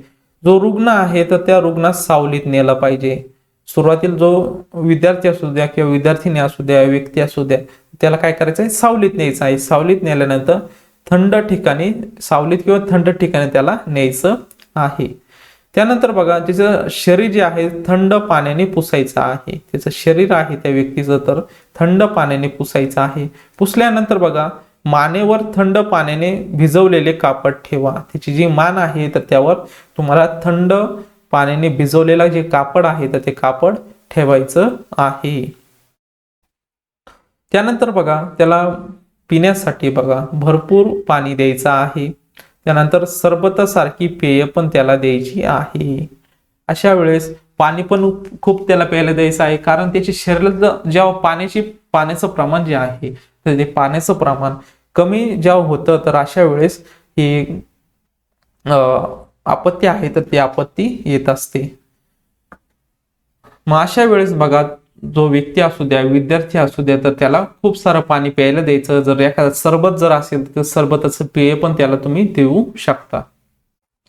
त्यानंतर बघा मग त्याला उलटी झाली असल्यास अथवा अशक्तपणा आला असेल तर मान एका बाजूस करून उताने झोपवा. बघा या ठिकाणी बघा दाखवलेलं आहे, त्या व्यक्तीची मान एका ठिकाणी ठेवायचा आहे आणि त्याला उतानं झोपवायचं आहे. अशा प्रकारे त्या व्यक्तीची जी आहे तर त्या व्यक्तीची काळजी तुम्ही घेतली पाहिजे. बघा तातडीने वैद्यकीय मदत घेतली पाहिजे. अशा वेळेस जेवढा तुम्हाला प्रथम उपचार होईल तर तेवढा रुग्णवाहिका व्यवस्था 102 ला फोन करायचा आहे तुम्हाला. या ठिकाणी आपण वर 102 ला वैद्यकीय मदत घेण्यासाठी 102 ला फोन लावायचा आहे. तोपर्यंत रुग्णवाहिका येऊस्तोवर तुम्हाला जेवढे प्रथमोपचार आहे तर ते प्रथमोपचार या ठिकाणी सांगितलेले आहे तर ते तुम्ही रुग्णावर करू शकता आणि लगेच त्या रुग्णाला जे आहे ते दवाखान्यात हलवलं पाहिजे. त्यानंतर बघा सर्पदंश. या ठिकाणी बघा एखाद्या जर व्यक्तीला जर सर्पदंश झाला तर तुम्ही कशा प्रकारे त्यावर त्या रुग्णास मदत केली पाहिजे किंवा त्याच्यावर कशा प्रकारे तुम्हाला ज्या काही गोष्टी आहेत त्या गोष्टी समजल्या पाहिजे तर हे आता शिकणार आहोत. सापांच्या जवळपास बघा 2000 जाती आहेत. म्हणजे बघा वेगवेगळ्या प्रकारचे किती साप आहेत तर 2000 त्यांच्या जाती आहेत. मात्र त्यांतील फक्त नाग, मण्यार, फुरसे, घोणस, समुद्र सर्प या थोड्या सापांची जाती जी आहेत त्या विषारी आहेत. म्हणजे ह्या संपूर्ण ज्या 2000 ज्या जाती सांगितलेल्या आहेत आपल्याला, या 2000 जाती सर्व काय आहेत विषारी आहेत का तर नाहीत. याच्यातल्या काही थोड्या प्रमाणात ज्या आहेत तर त्या थोड्या प्रमाणात जाती ज्या आहेत त्या जाती विषारी आहेत. म्हणून बघा सगळ्यात सर्पदंशात प्राणही होत नाही. बघा म्हणून सगळ्यात सर्पदंशात प्राणही होत नाही, परंतु भीतीमुळे तीव्र मानसिक धक्का बसतो. बा एखादा जर साप चावला तो बिनविषारी असेल तर आपल्याला काही त्यापासून धोका नसतो, परंतु एखादा विषारी असेल तर त्याच्यामुळे धोका असू शकतो. परंतु हे आता विषारी साप चावला नाही, समजा जो साप चावलेला आहे तो विषारी नसेल तर अशा वेळेस बघा आपल्याला भीती असते की काय होईल का नाही. म्हणजेच एका प्रकारे मानसिक आपल्याला काय होत असतो धक्का बसत असतो. काळजी न घेतल्यास मनुष्य काय होत असतो दगावत असतो. बघा अशा वेळेस व्यवस्थित काळजी घेतली पाहिजे. काळजी घेतल्यानंतर तो माणूस व्यक्ती जो आहे किंवा रुग्ण आहे तर तो दगावणार नाही याची काळजी आपण घेतली पाहिजे. साप आढळल्यास त्याला लगेच न मारता सर्पमित्राशी संपर्क करायचा आहे. बघा मग एखाद्या व्यक्ती साप चावला तर लगेच त्याला मारायचं का तर नाही. अशा वेळेस जे सर्पमित्र आहे साप पकडणारे असतात तर त्यांना संपर्क केला पाहिजे. त्यानंतर बघा असे झाले समजा एखाद्या व्यक्तीला किंवा विद्यार्थ्याला किंवा विद्यार्थिनीला साप चावला तर तुम्ही कशा प्रकारे त्यावर मात केली पाहिजे तर बघा जखम पाण्याने धुवायची आहे. अशा वेळेस बघा या ठिकाणी जर सर्पदंश झाला ती जागा जी आहे ती जागा पाण्याने धुवायची आहे. धुतल्यानंतर बघा बाधितास धीर द्या. म्हणजे त्या व्यक्तीला धीर द्या, काहीच नाही होणार बाबा की लवकरच आता रुग्णवाहिका येणार आहे, तू बरा होशील, इंजेक्शन गोळ्या घेतल्या का बरा होशील, अशा प्रकारे तुम्ही व्यवस्थित त्याला धीर दिला पाहिजे. त्यानंतर बघा दंश झालेल्या जखमेच्या वरच्या बाजूस कपड्याने घट्ट बांधा. बघा आता या ठिकाणी बघा सर्पदंश झालेला आहे, त्याच्या वरची जी बाजू आहे त्या वरच्या बाजू कपड्याने काय करायचं आहे फिट्ट असं बांधायचं आहे, जेणेकरून ते विष जे आहे ते विष पसरलं गेलं नाही पाहिजे. यासाठी आपण काय करत असतो हा कापड जो आहे या ठिकाणी जखम झालेली आहे त्याच्यावर आपण ही पट्टी बांधत असतो. त्यानंतर बघा तातडीने वैद्यकीय मदत घ्यायची आहे. अशा वेळेस 102 ला फोन करायचा आहे. 102 ला फोन केल्यानंतर तोपर्यंत याने अगोदर ती जखम व्यवस्थित धुवा, त्याच्यावर काय करायचं कापडाने बांधायचं आहे. त्यानंतर बघा पुढील जर घटना घडली, कुत्रा जर तुम्हाला चावला तर अशा वेळेस तुम्ही काय करशाल. बघा कुत्रा चावणे, मग अशा वेळेस बघा कुत्रा चावल्यामुळे माणसाच्या शरीरातील रक्त दूषित होण्याचा धोका असतो. बघा अशा वेळी जेव्हा तो कुत्रा चावतो, कुत्रा जर पिसाळलेला असेल किंवा त्याच्या लाळमध्ये किंवा दातावर काय असतं विषारी जंतू असतात आणि ते जर आपल्याला चावले तर आपल्या रक्तात सुद्धा ते दूषित जंतू किंवा आपल्याला जर ते पिसाळलेलं असेल त्याच्या लाळ जर आपल्या जखमीवर पडली तर काय होऊ शकतं आपल्याला धोका होण्याची शक्यता असते. म्हणून प्रथम उपचाराची व वैद्यकीय मदतीची आवश्यकता असते बघा. म्हणून प्रथम उपचाराची तसेच वैद्यकीय मदत आपल्याला आवश्यक असते. समजा मग चुकून आपल्याला किंवा अशा वेळेस खूप साऱ्या आपल्याला घटना अशा घडलेल्या दिसतात की जर तुम्हाला कुत्रा चावलात मग अशा वेळेस तुम्ही काय करशाल. ती जखम आहे बघा, एखाद्या हाताला किंवा पायाला जर कुत्रा चावला तर ती जखम आहे तर ती जखम निर्जंतुक द्रावणाने धुवायची आहे. तसेच बघा पोटॅशियम परमॅग्नेटच्या पाणी जे आहे तर त्या पाण्याने ती जखम आहे तर ती जखम धुवून घ्यायची आहे, जेणेकरून त्याच्यावर काही रोगजंतू असतील तर ते रोगजंतू धुतले गेले जातील किंवा ते नाश पावतील, जेणेकरून आपल्याला धोका होणार नाही. त्यानंतर बघा जी जखम झाली आहे तर त्या जखमेवर नंतर कोरडे कापड ठेवायचे आहे. अशा वेळेस जी जखम झालेली आहे तिच्यावर कोरडे कापड ठेवायचे आहे. त्यानंतर बघा पुढे डॉक्टरी इलाज करा व अँटी रेबीज इंजेक्शन घ्या. बघा असे जे कुत्रा जर चावला तर तुम्हाला रेबीज होण्याची शक्यता असते. त्यासाठी जे इंजेक्शन आहे अँटी रेबीज नावाचं जे इंजेक्शन आहे तर ते इंजेक्शन घेतलं पाहिजे, जेणेकरून आपल्याला रेबीज होण्याची शक्यता म्हणजे जो रोग आहे तर त्या रोगापासून आपण दूर राहत असतो. तसेच बघा तर अशा प्रकारे आपण हा पाठ आहे तर तो पाठ अभ्यासलेला आहे. मग यामध्ये बघा विद्यार्थी मित्रांनो आपण काय काय शिकलेलो आहोत तर ते आता बघूयात. अचानक उद्भवलेली समस्या म्हणजे आपत्ती होय. बघा आपत्तीची व्याख्या छान केलेली आहे. आपत्ती म्हणजे काय? अचानक उद्भवलेली समस्या म्हणजे आपत्ती होय. आपत्ती या मानवनिर्मित किंवा निसर्ग निर्मित असतात. बघा आपण बघितलेलं आहे याचे दोन प्रकार असतात. त्यामध्ये काही घटना ज्या आहेत तर त्या मानवनिर्मित असतात तर काही निसर्ग निर्मित असतात.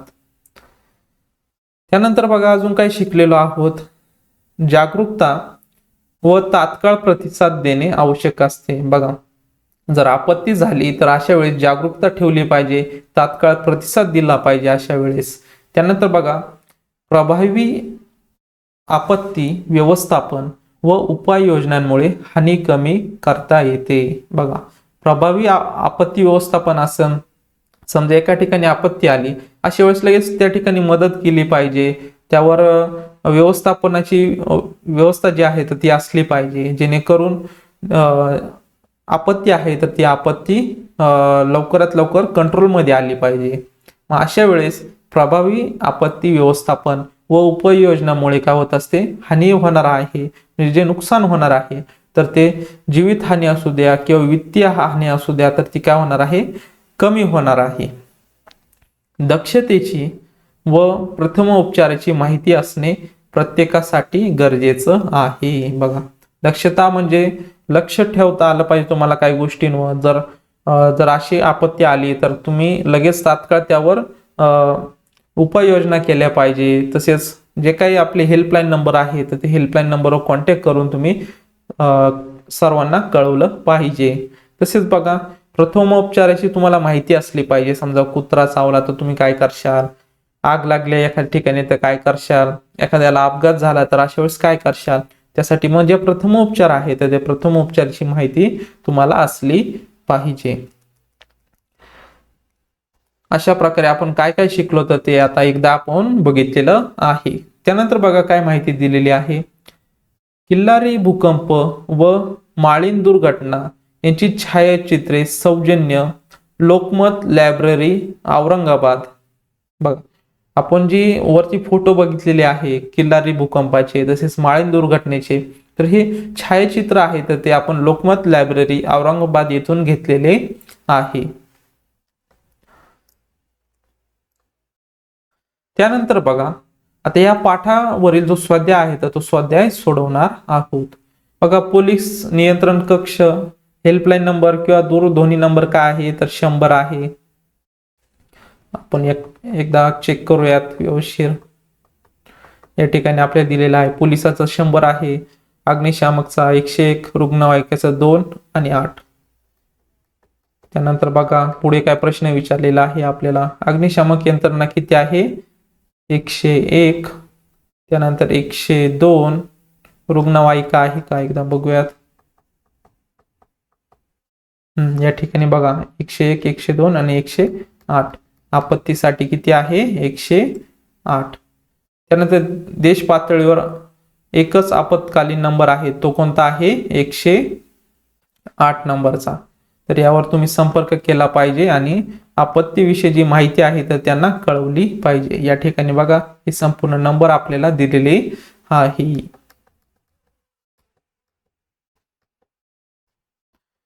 पहिला प्रश्न आपण सोडवलेला आहे. आपत्कालीन संपर्क दूरध्वनी क्रमांक या ठिकाणी तुम्ही लिहिलेले आहे. पुढचा प्रश्न बघा, तात्काळ काय उपाय कराल? खाली जर परिस्थिती आली तर तुम्ही काय उपाय कराल? कुत्रा चावला तर काय करशाल? या ठिकाणी तुम्हाला माहिती दिलेली आहे. बघा कुत्रा चावल्यामुळे माणसाच्या शरीरातील रक्त दूषित होते. असे झालेच बघा, जखम व्यवस्थित धुतली पाहिजे, निर्जंतुक द्रावणे धुतली पाहिजे, पोटॅशियम परमॅग्नेटचा वापर करून धुतली पाहिजे.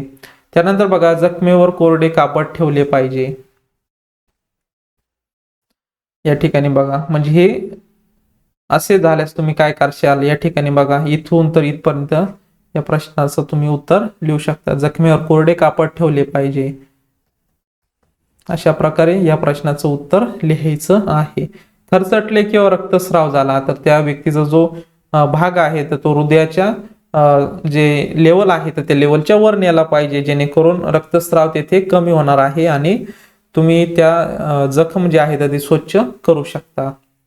त्यानंतर बघा भाजणे किंवा पोळणे. आता एखाद्या ठिकाणी जर तुम्हाला भाजलं किंवा पोळलं तर तुम्ही काय करशाल? या ठिकाणी बघा, या ठिकाणी बघा जर तुम्हाला भाजलं किंवा पोळलं तर अशा वेळेस बघा किरकोळ भाजल्यास तुम्ही काय करशाल? या ठिकाणी माहिती दिलेली आहे, आपण ही अभ्यासलेली आहे. जर गंभीर भाजला असेल तर या ठिकाणी तुम्हाला माहिती दिलेली आहे. बघा तातडीने या ठिकाणी बघा उत्तेजक पेय देऊ नका. अशा प्रकारे इथपर्यंत तुम्हाला त्याची माहिती लिहायची आहे. तसेच सर्पदंश झाल्यास आणि उष्माघात हे दोन्ही आपण बघूयात. या ठिकाणी बघा सर्पदंश झाल्यास तुम्ही काय करशाल? जखम पाण्याने धुशाल तर बाधित धीर देणार. त्यानंतर दंश झालेल्या जखमेवर वरच्या बाजूस कपड्याने घट्ट बांधले पाहिजे. अशा प्रकारे आपण अशी काळजी घेतली पाहिजे. त्यानंतर उष्माघात बघा, उष्माघात झाल्यास काय करशाल? रुग्णास सावलीत थंड ठिकाणी नेशाल. शरीर थंड पाण्याने पुसायचे आहे. मानेवर थंड पाण्याने भिजवलेले कापड ठेवायचे आहे. पिण्यास भरपूर पाणी द्यायचं आहे. सरबत असेल तर सरबत पण त्या व्यक्तीस किंवा रुग्णास देऊ शकता. उलटी झाल्यास अशक्तपणा अथवा अशक्तपणा आला असल्यास तर त्याची जी मान आहे तर ती एका बाजूस उताने म्हणजे एका बाजूस या ठिकाणी फोटोमध्ये दाखवलेल्या प्रमाणे तुम्हाला करायचं आहे. मग अशा प्रकारे त्या प्रश्नाचं उत्तर तुम्ही या ठिकाणी लिहू शकता. रुग्णास सावलीत पासून तर उताने झोपा इथपर्यंत तुम्हाला त्या प्रश्नाचं उत्तर लिहू शकता. असे का घडते? बघा आपण वरती आपत्ती बघितलेली आहे. महापूर, जंगलाला आग लागणे, इमारत कोसळणे, वादळ, भूकंप, हे ज्या काही घटना आहेत तर या आपत्ती आहेत. मग यामध्ये काही मानवनिर्मित आपत्ती आहेत, काही नैसर्गिक आपत्ती आहेत. त्याची माहिती आपण घेतलेली आहे. तर तुम्ही त्याचं उत्तर जे आहे ते पाठामध्ये शोधून छानपैकी त्याचं उत्तर लिहू शकता. त्यानंतर बघा पुढील प्रश्न आहे, खालील प्रश्नांची तुमच्या शब्दात उत्तरे लिहायची आहे. बघा काय प्रश्न विचारलेले आहे, आपत्ती म्हणजे काय? या ठिकाणीच आपल्याला लगेच भेटून जाणार आहे आपत्ती म्हणजे काय. त्यानंतर पुढचा बघा आपत्तीचे प्रकार कोणते? नैसर्गिक आणि मानवनिर्मित. पुढचा प्रश्न आहे, आपत्ती व्यवस्थापन म्हणजे काय? या ठिकाणी आपल्याला आपत्ती व्यवस्थापन म्हणजे काय या ठिकाणी बघा या येलो कलरचं जेवढं आपण केलेलं आहे म्हणजेच आपत्ती व्यवस्थापन होय. म्हणजेच लोकसहभाग, आणि आपत्ती व्यवस्थापन यांचे नाते फार जवळचे आहे. आपत्ती टाळणे, आपत्तींना तोंड देण्यासाठी योजना तयार करणे व त्यांसाठी क्षमता मिळवणे म्हणजेच आपत्ती व्यवस्थापन होय. अशा प्रकारे तुम्हाला आपत्ती व्यवस्थापनाची व्याख्या लिहायची आहे. त्यानंतर बघा आपत्ती व्यवस्थापनाचे मुख्य घटक. या ठिकाणी बघा आपत्ती व्यवस्थापन आहे तर त्यामध्ये तुम्हाला भेटून जाणार आहे.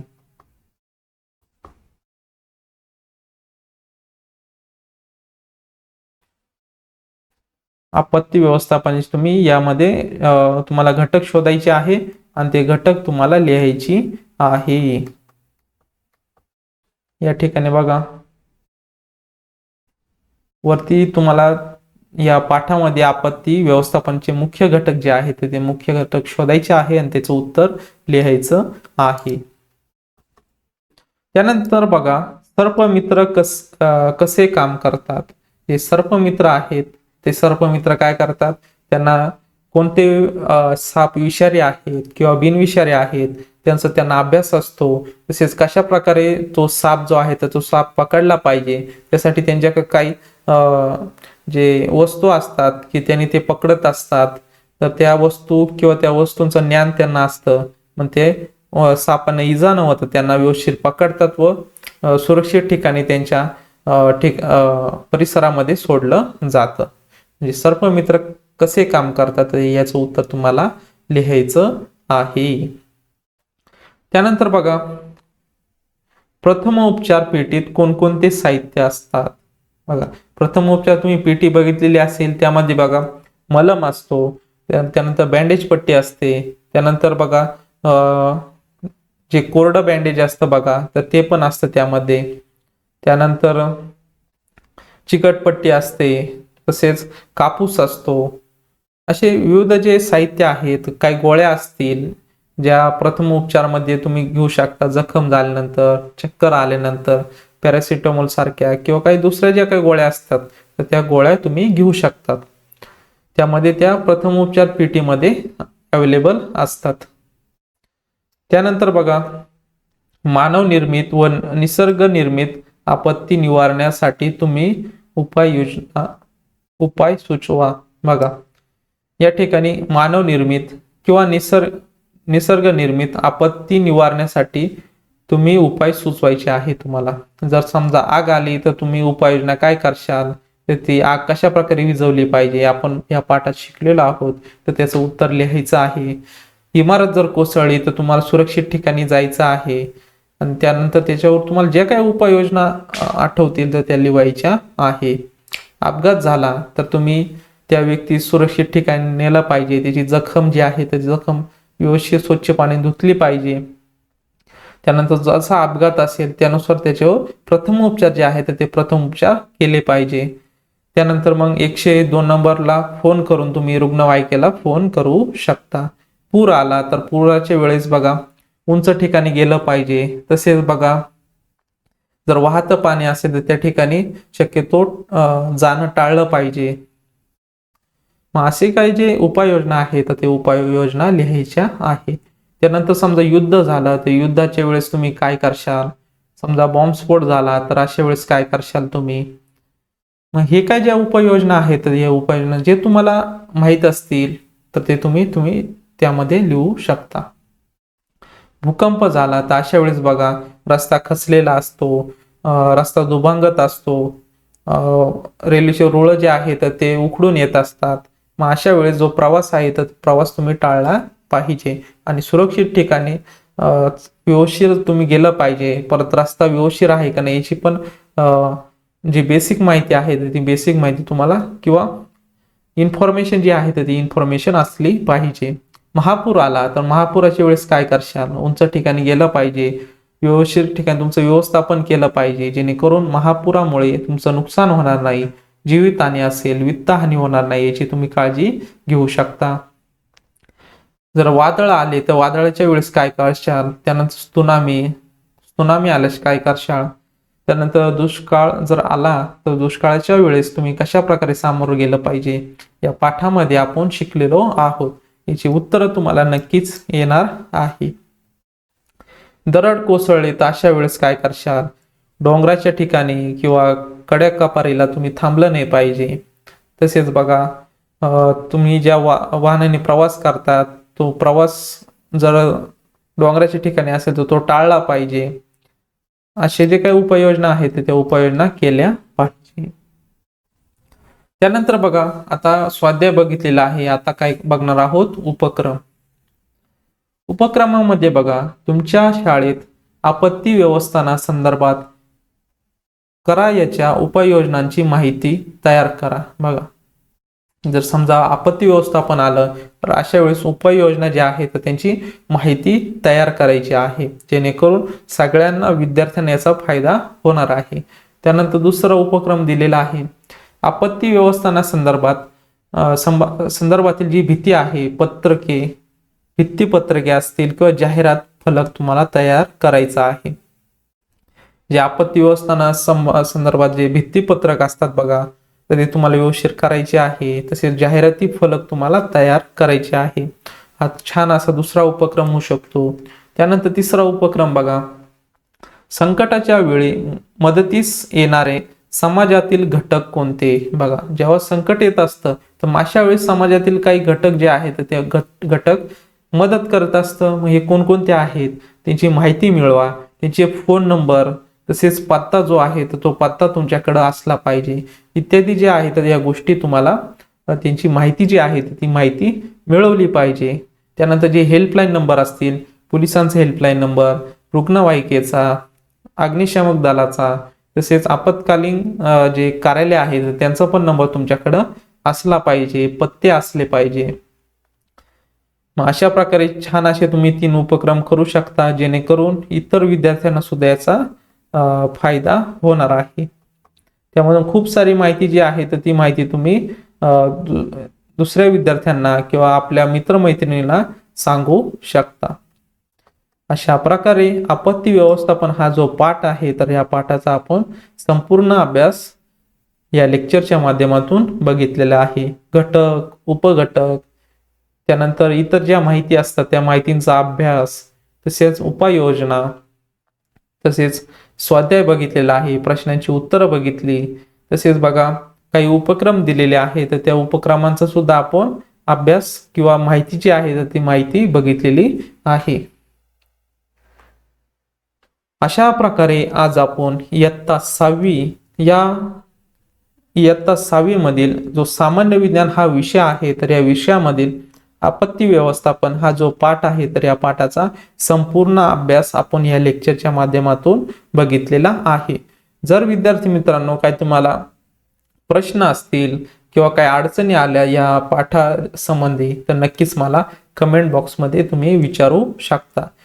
आणि जर विद्यार्थी मित्रांनो लेक्चर तुम्हाला आवडला असेल तर नक्कीच तुमच्या मित्रांना शेअर करा. तर विद्यार्थी मित्रांनो, भेटूयात नवीन अशा एका लेक्चरमध्ये. तोपर्यंत धन्यवाद.